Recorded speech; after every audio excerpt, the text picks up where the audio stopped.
Hello, everybody. I am Dr. D.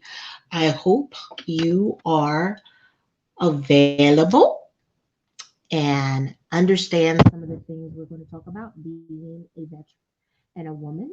So, I wanted to play a little commercial for you here so that we will be non interrupted. For me, hold on, let me see, Dr. D.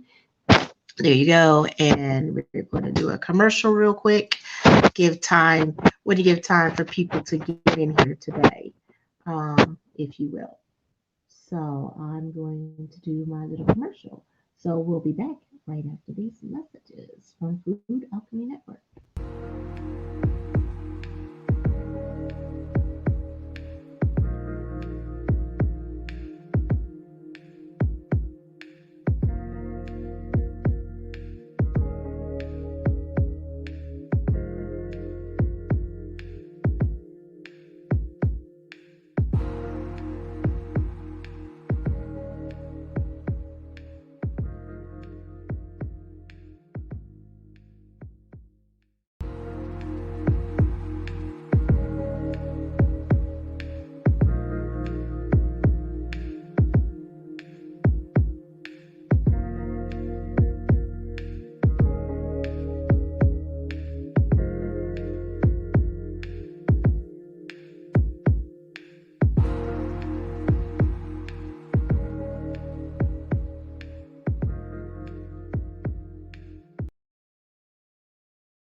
Hello, everybody. I want to welcome you to Dr. D's Connection.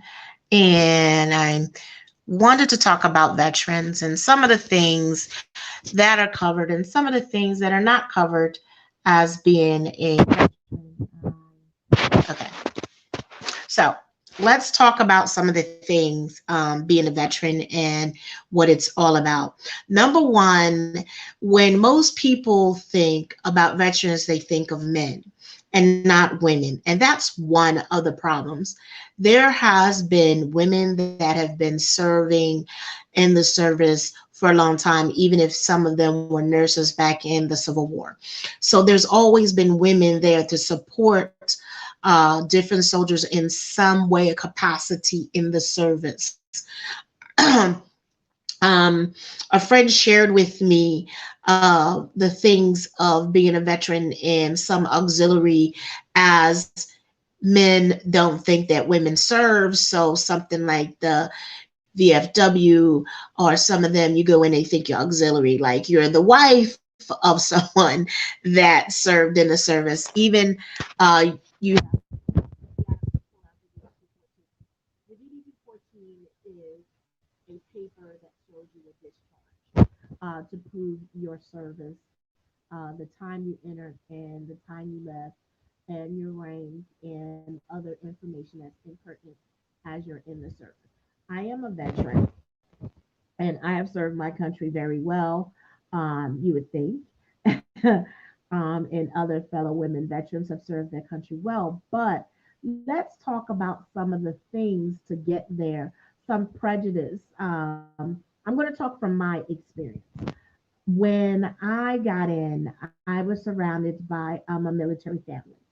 Only people in my family that served in were men at the time. My stepfather was in the military. My play father was the army. My uncle was the navy. Uh, my dad was the navy. I'm trying to think. My brother even went in the navy. A lot of my uncles all did the navy. Um, One person I know did the army. That was it. But they were all men. None of the women actually went in were women. I found later on when I signed up, I think when I went in, my my mother's god sister, her name is Cheyenne Roberts. She went in and she went into the Navy, and she was stationed in the, what was she called? The Eries, or it's real cold in Michigan, I guess, the Erie Lake. I was fortunate to do my training in Orlando, Florida. Okay. And big difference in training, big difference in time. She served when she was a teenager. I served when I a teenager as well, just coming out of the service. So Different rewards, different aspects. She, I don't remember what she was. I was a hall technician. Now, I chose a job or a school that would say a school that you go to. You go through boot camp, and then you get to choose a school or a school that you tested for. Mine was damage control, but then I went on to be a hull technician. Damage controls is the person that messes with the bombs. That's me. Hey, hey, hey, with a female. Damage control. So I did that. I messed with bombs and did welding, which I love. I love to weld. Back then, and we're also for cleaning the pipes and making sure the pipes on the ships were um, not clogged up and needed welding and sanding and painting and priming and painting and all that stuff. So that's what a damage control person did at the time. But I didn't like what I did, and I got to switch out of department because I was in the fire department. So we deal with fire. So I started off as a fireman apprentice and worked my way up um, to another grade. So I went on to become a hall technician. A hall technician is also does welding, also does plumbing, which is a big deal. And basically, in my department, I was the only female in both damage control and also the whole technician. I was the only female. So that means I went on things. I got to do the grunge work. And how they trade it out is like you have to do duties in the kitchen, like we call mess hall duty. Just because I'm a woman doesn't mean I want to be in the kitchen. I like the kitchen now, but back then I just wanted to be one of the boys. I was a tomboy, so for me, I didn't want to be in the kitchen, stupid kitchen, and I didn't like it. I'll just say I did not like it one bit. But I've always been told, always make the best out of the worst situation, no matter what it is. Always been my philosophy, as well as why I fell into Buddhism. Take your poison and make it medicine. You will flourish, flourish, flourish. Another chance. So, okay, getting back to my story. Being a health technician, we dive under ships, so you can get a scuba diving license to dive, and you can do the welding on the ship and the plumbing on the ship. So you're responsible. And the plumbing means, like anything from bathroom clogs, toilets, sinks, garbage, all that stuff. So you also have to get hepatitis shots because you're exposed to so much hazard at the time. So these are things that we don't think about, or you know I didn't think about when I was in the service, like who would take care of it. And they would call up my department. And guess what? Women's birthing, uh, I was there for that. Because when a man comes in, holds the decks, all doors should be open, and so they can be not caught in an uncompromising position, which is, very understandable because of a lot of stuff that happened. Now, in my time, I was in a pilot program where they had a male and female ship for the first time. So, in order to do that, while we were in training in for Florida, they made us sign a waiver saying that we would not get pregnant, and we also had to get an examination. We also had to take the Navy's birth control pills. Not our own, that was not prescribed. We got from the military. We had to take them, and they gave them to you for about a year. Woe and behold. Okay. So they wanted to prevent any unplanned pregnancies or pregnancies at all. That's the agreement that you signed during that. pilot program. I did, needless to say. But okay, that's the good, that's the bad. That's the badness of it, that you give control over of your body to the military. Once you sign that paper, your body that you thought is your own, it's no longer your own. You're responsible to the military to answer them for everything about your body, your functions, and everything. If you get sick, you're supposed to go to, medical hall and get taken care of. Or since you're being stationed on a ship, if the doctor there, the HMT, could not take care of it, that's a medical, person, medical corpsman. You would be shipped, taken off the ship and take I don't know what to call it, like a ride. They give you a bad ride to the military base to actually be seen by a doctor. And then they would describe, you would see a MD, an LPN, a nurse, or you also got hospital corpsmen would check you in, do your blood work and urine work, x-rays and all of that there at this military base medical facility that you were going to if you're stationed on a ship. We don't have an x-ray machine on the ship. We didn't have like everybody thinks the ship is grandiose. It wasn't. A berthing is just some bunk beds in an area with lockers, and your locker, you have a locker under your bed that you lift up, so the bed is hard as heck.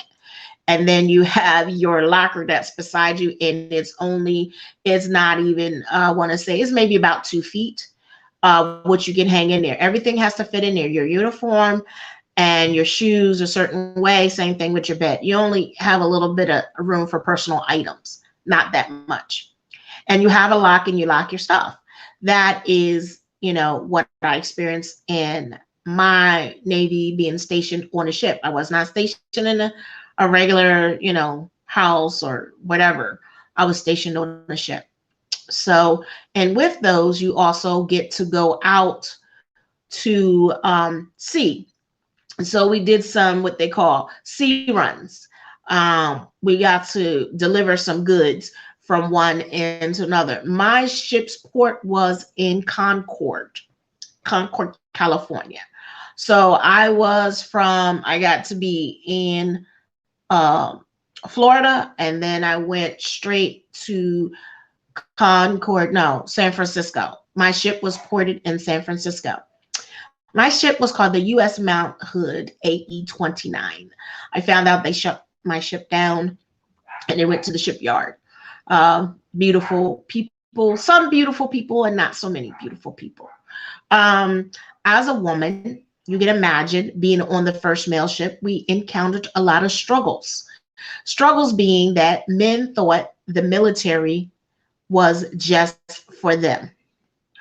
And they made it known, just like my uncle did. My uncle asked me, him being a captain, he asked me, who told me that I can go in his Navy? And my response was so cutely, last time I checked, it didn't say Lorenzo's Navy. It said United States, America's Navy, not yours. So that was my smarty remark to him, because he felt it was not my place to go in the Navy. And a lot of men felt like that. They were on an all male ship and they were used to it. And some of the responses were, now we have women on the ship. Now we can't walk around in our underwear. Now we got to put clothes on. Now they're going to take up space. We were depriving of them being men. Not really. You want to walk around your ship and your skivvies, that I could care less. You know what? That's how I felt. But I'm not going to walk around the ship in my skivvies. If you know what I mean. So there was, some things that we had to fight against. They didn't want us there. They thought we were a waste of space. They had their own ship. They wanted, and some of the men that were actually on that ship actually got transferred out to different ships. as we got transferred in, and women and men had to deal with women being on their ship. So there's a lot of an adjustments that had to be made or could be made, and some of them good and a lot of them bad. Meaning that the way we were treated, uh, how we were talked to, and we also have duties. My duties as one thing is a chef. We actually guard the ship at night and do rows walking around. And because I was doing night duty, that means I had to go to the bottom of the bow of the ship and check the water levels.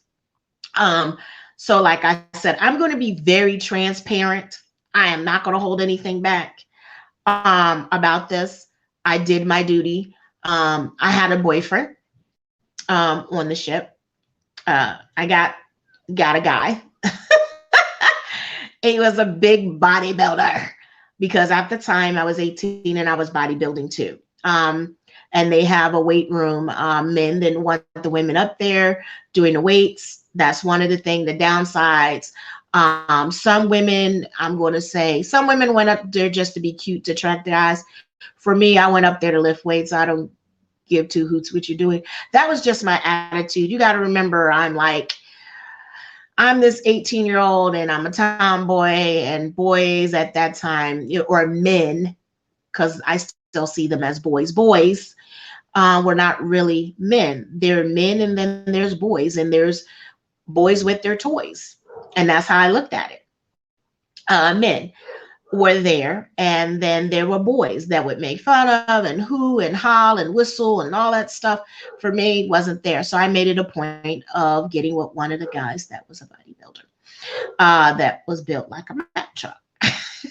So when I went to lift weights, I went to lift weights with him, my significant other, because I was about my business. Once that became, everybody knew he was my boyfriend, and that was pretty cool. So that paved a lot of way for me in some things, but he could not be with me 24/7.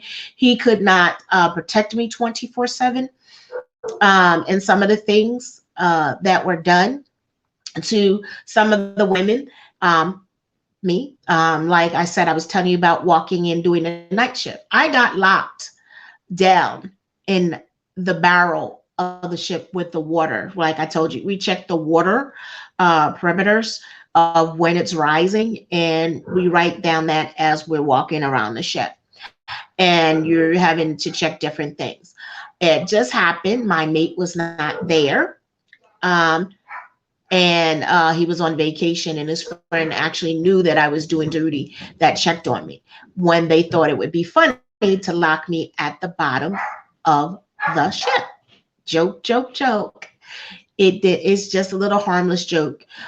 He checked around, walked around, and had somebody look his post and found me at the bottom of the ship and let me out. After that, an incident report was done to my best recollection. I don't know if it's seen the light of day, because that again is, as I said, boys being boys. So I left, did the rest of my duty.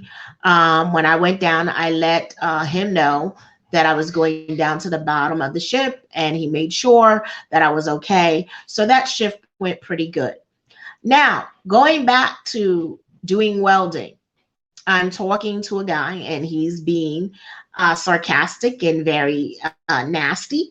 And I told him that I was not going to tolerate him talking to me in disrespect, that I was a human being. And basically, what happened, we got into some words. So he told me he was going to take the torch and burn me. And guess what he did? He burned my hat with my hair in it, this hair right here. That was done. So when people tell me about their military and they're a man, jump off. Because just like you, I'd served my time with tyrants. There was some good, but there were a lot of tyrants that made my time in the military horrible. And it could have been a pleasant experience. I like some of my crew, and when I reported this, it was laughed off. When I put it in a report, a fellow female hospital corpsman told me, you know what they did with that report when you did that report about them? They threw it in the trash. It will never see the light of day. And I was told to tell you, basically, suck it up and get over it. This is what they call military hazing, their way. So, with that being said, me suffering, having anxiety now, like I said, that's just the second incident. Um, let's see. We have some people that were actually raped on my ship, and at the time were afraid to come forward and talk about the rape and who raped them, because it wasn't just one person that raped this person. It was a multitude of people. I won't say people, men that raped. And it was made fun of the young lady that was raped on my ship. She was not just one. It was a joke. They didn't take it serious. This young lady had a nervous breakdown, didn't know what to do, and they couldn't figure out why she didn't want to go back to work. Um, this is trauma, and this happened to a lot of my other fellow shipmates. Tormented sexually, harassed. I got harassed, but for me, at the time, it's no big deal. I tell them, you know what, kiss my ass. If you have children presents, sorry. That basically was my attitude. Kiss my big black ass. And I learned very well, when you go out to drink with your fellow shipmates, to watch your drink. A lot of my fellow female shipmates were not so lucky. I know who to go out with and who not. I was prepared to go into the military by my dad. I was drinking granddad. I don't know if y'all know what that is. Granddad, before I went in. And he taught me some tricks of the trade. So someone that tried to get me drunk, and my behavior, that I was not exposed myself to being incompetent. Now, not saying that I might not be over to take a man. I might not. All depends on that man or men at that time. But my dad also taught me, do not put myself in that position at any time, because he had been in the service and seen what can and does happen to women in the service. So he tried to prepare me the best way he could to take care of myself when I was not in a facility that he felt I could protect myself or be guarded around other people. Because the thing is, don't ask, don't tell. And I'm not talking about your sexual orientation. I'm talking about what is done to the women in this military, that people say we honor them. We love them so much. Uh, you love being a veteran. Cool. I paved the way for a lot of my benefits that was also taken away, because remember I told you about that time of me signing a paper that I would not get pregnant on their birth control. Unfortunately, or fortunately, which way you want to look at it, I was one of those people that got pregnant taking their birth control, doing it religiously like I was told. Mind you, I had not been on birth control in my life.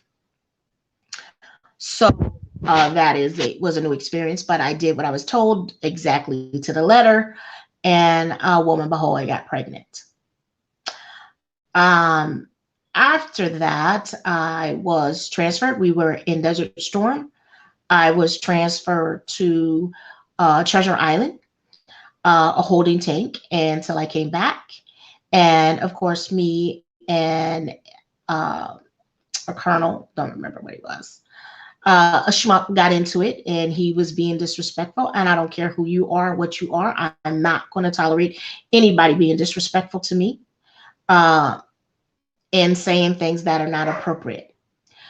So we got into it, and basically, next thing I knew, I was being discharged. Now, how did I get discharged? I got a honorable discharge, but I got a RE4 code. RE4 codes means you cannot re-enlist again. And the code he gave me was due to pregnancy. So if you get pregnant, you get out. There's no option, especially as a single woman that's not married. You don't have that many options. So, or you have to give up all your rights to your child. I was not even given that option. I don't think I would have did that anyway, but that's just hearsay. So when I hear men disaccount women, it bothers me because of the things that I know that I went through, the things that I know my fellow women, shipmates that went through, the torture, the anger.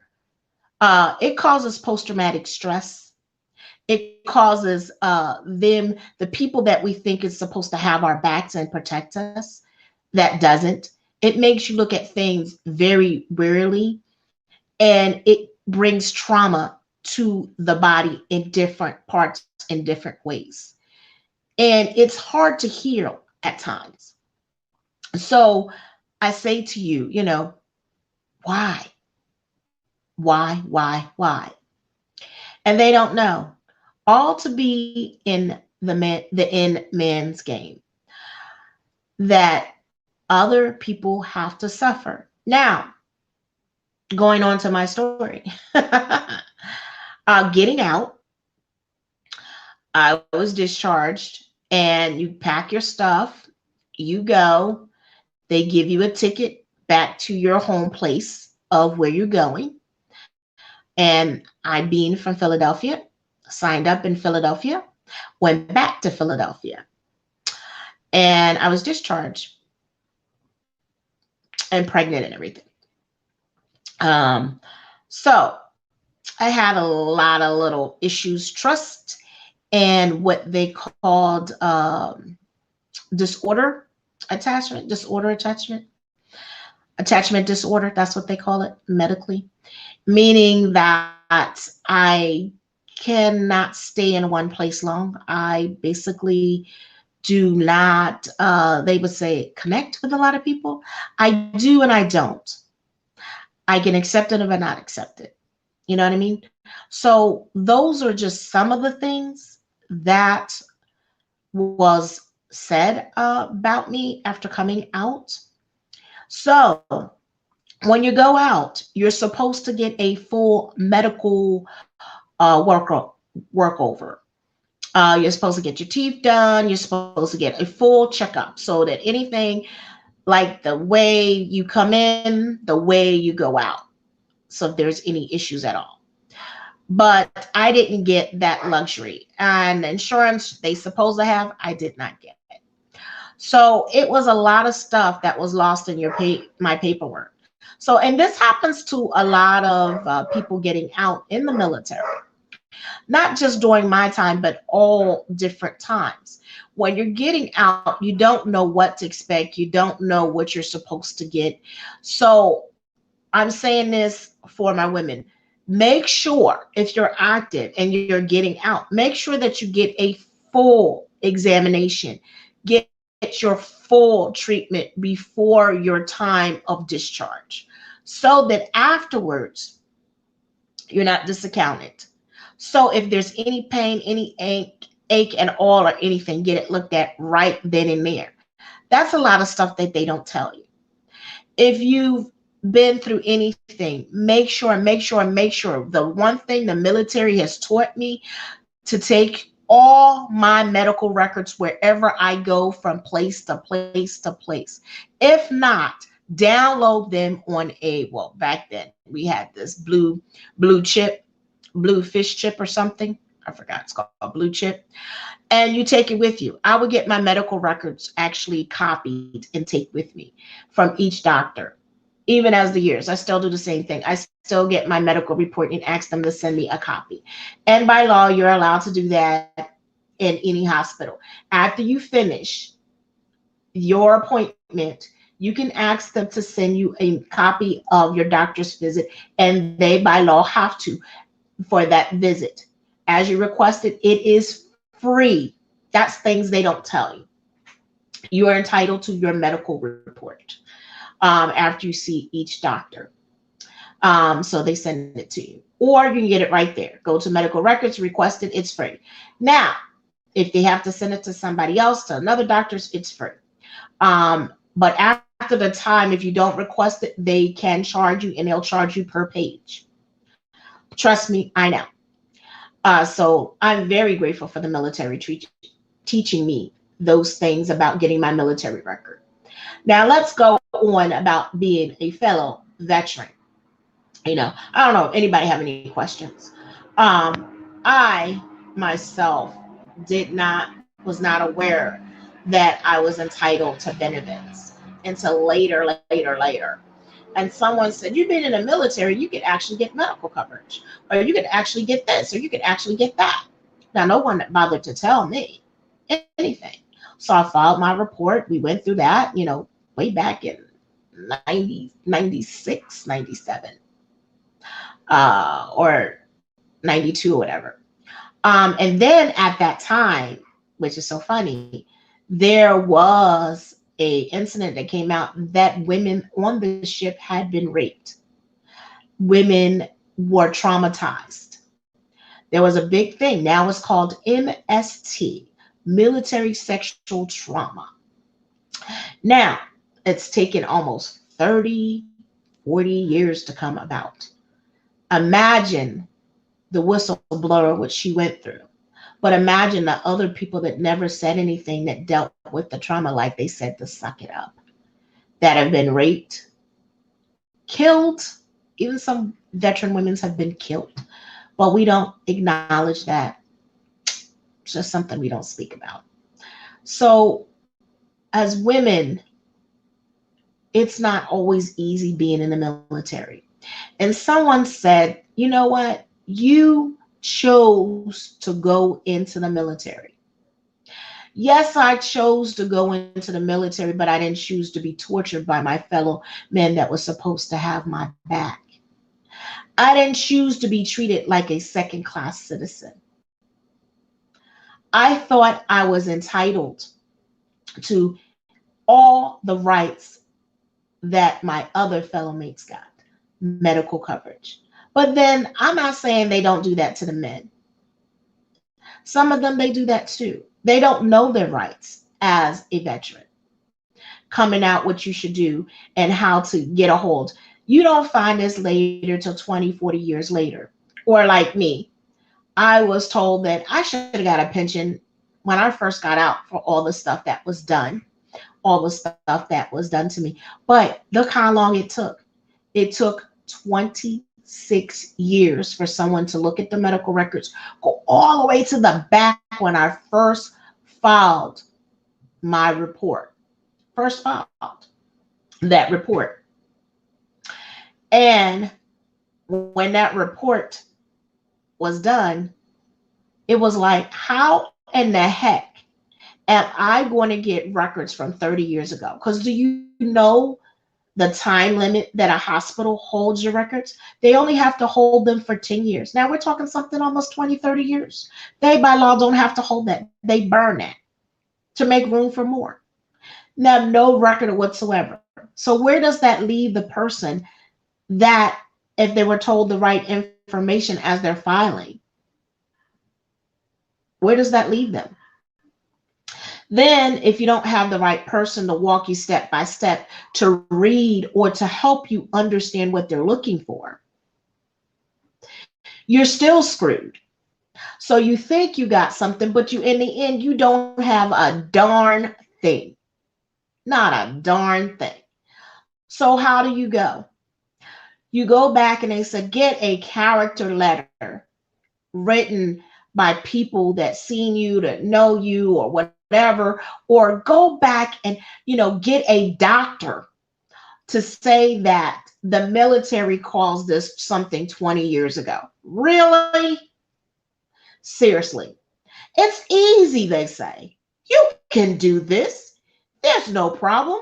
The veteran has no problem getting their assistance. We're here to help you and serve you. Bullshit. They're not. They're here to put you through the torture and the test. Now, some are lucky they get through, and some are not so lucky.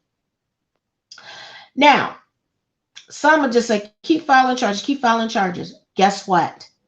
What they don't tell you, if you don't file the right charge, you get red flag and automatically you get turned down. These are just talking about your benefits, the benefits that you're entitled to. Now, when I joined the military, I paid in for my schooling. They took money out. They also had bonds. Okay. I had military bonds that I paid for each month. We won't get in that. That were sent to a mailbox every month. We went back home.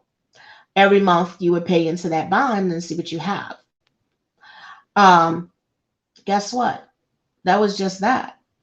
So when you got out and you did not say full your obligation of maybe 4 years, you got pregnant.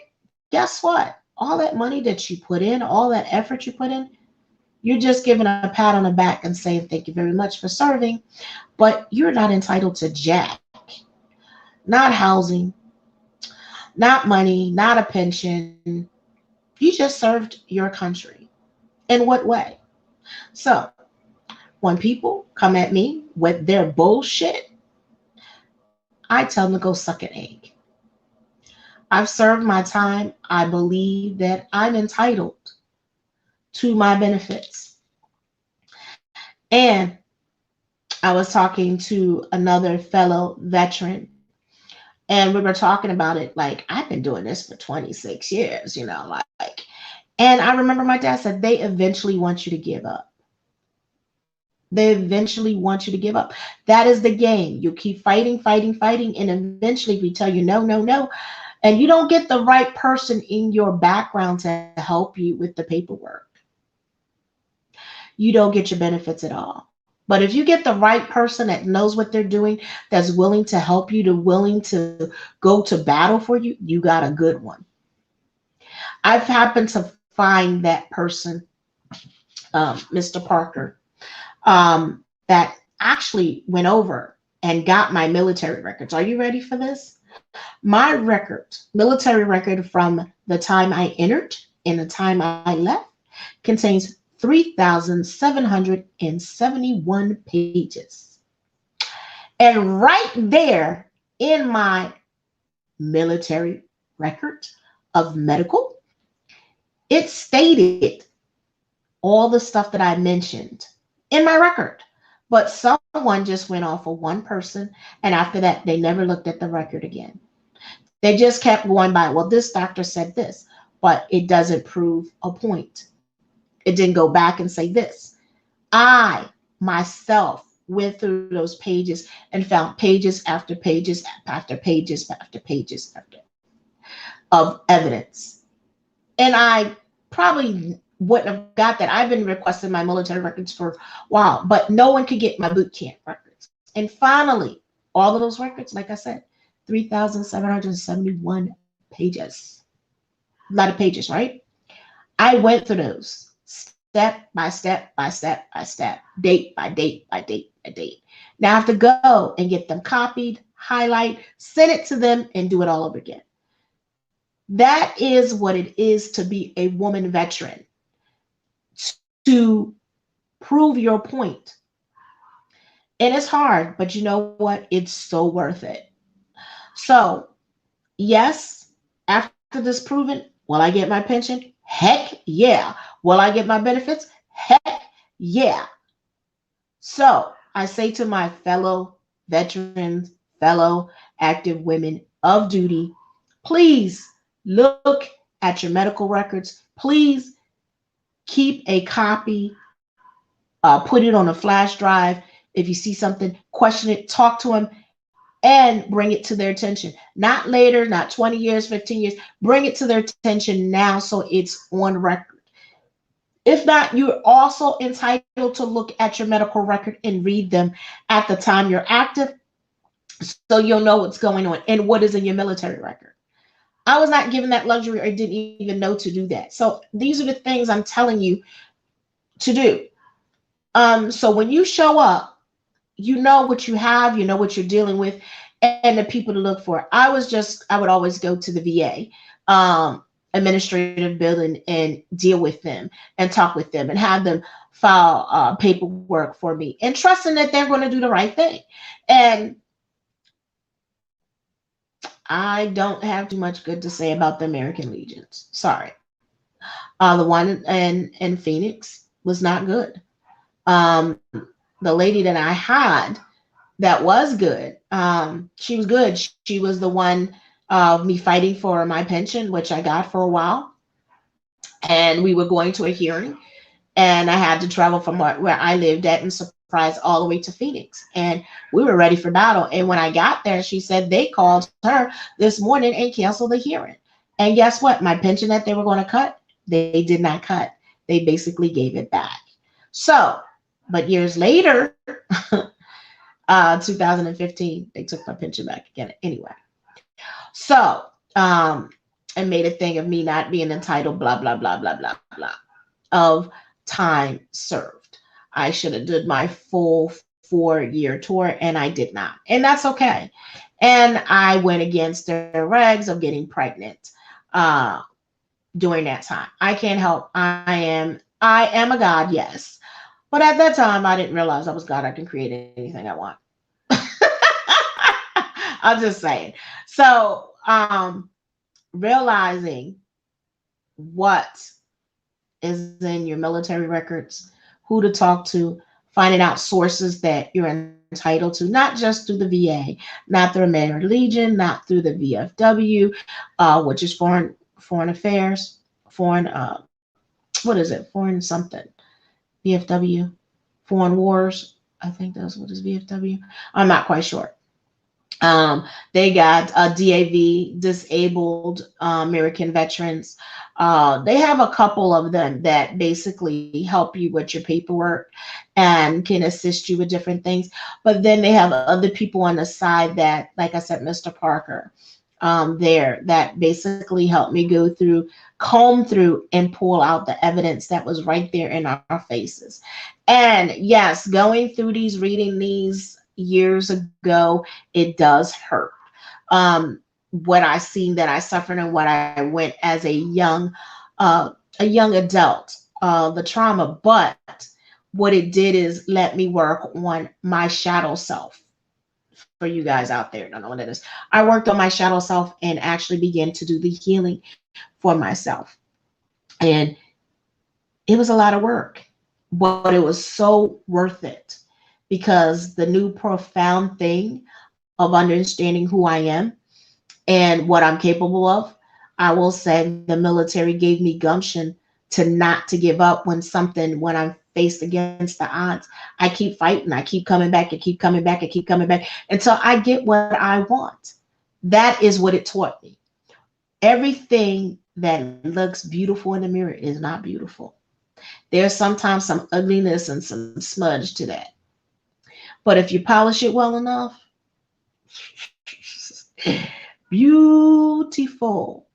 So again, I say to my fellow women of service and veterans, know what's in your records.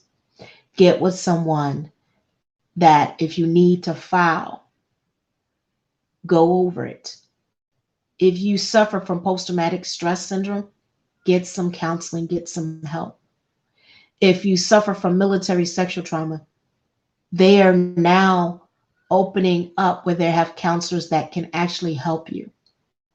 And if you don't feel comfortable being or reporting to a man, they have women that actually do this. I have seen some phenomenal people that offer services for these uh, incidents and tragedies, is what I call it, tragedies that happen to these women. Don't let the people that harm you be the winner. You're the winner. They were weak. They were weak, not you. Don't let it be your shame, because a lot of the times they will make the woman feel like she's shameful, like it's her fault. It's not your fault. And you fought and you did whatever you had to do, and they made it be your burden, your shame. It's not. It's their fault. They're lacking. You lack nothing. Pick your head up, be encouraged. And I know it's hard and it hurts. But I say, what would you say to another sister that's been through that? Hold the sister's hand and show her that it's going to be okay. If you need to scream, you need to cry, you need to shout, do not be afraid. Do it. Pick up a pen, pick up a paper, and write. Get a journal, write. Sing it, dance it, whatever you feel to let the anguish go. Do it. Do not harm yourself. They are not worthy. Your life is precious. I don't know who needs to hear this, but I hope that you do, and you know your worth and your beauty. Not only beautiful on the inside, but outside as well. And I want you to know your strength. For you to make it this far, you are strong and so incredible. Believe that. You are strong. You're a strong woman for what you've been through and what you can share with others. Like I said, I'm very transparent and I fought a lot of battles.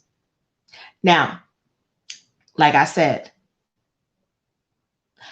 even the battle, let's keep it real, of being raped on a ship by some knucklehead that were not man enough, but thought it was their duty to show me how much a man they were. Not a man. You're a boy. You're an animal. But it pays a heavy price on your psyche. But I look at it as spiritually, baby, I am beautiful. I am strong. I am freaking simply fabulous. And I shine because all the struggles that I went through, not only in the military, but in my life, it makes me a beautiful, strong being that shines. And because of that, I can sit here today and share with you what I've been through and the counseling. And I've been through counseling for years to be able to get to the point where I know that I'm not a victim. I know that what happened to me unfortunately happened by chance, but also I am strong and that I can conquer anything. I can survive anything. I can take nothing and make it something. And I can take the poorest thing and make it the richest thing in my life. I have me. That's what I want you to see. You don't give up. If you see another sister in the military, hug her. If you know what she's going through, hug her, support her. And I say to you, sis, out there, you are loved and you are strong. You are beautiful and you are victorious. And you can conquer anything that you put your mind to because you are woman. You are the womb that began it all. And that's what I leave to you. This has been Dr. D, and this has been a true life story.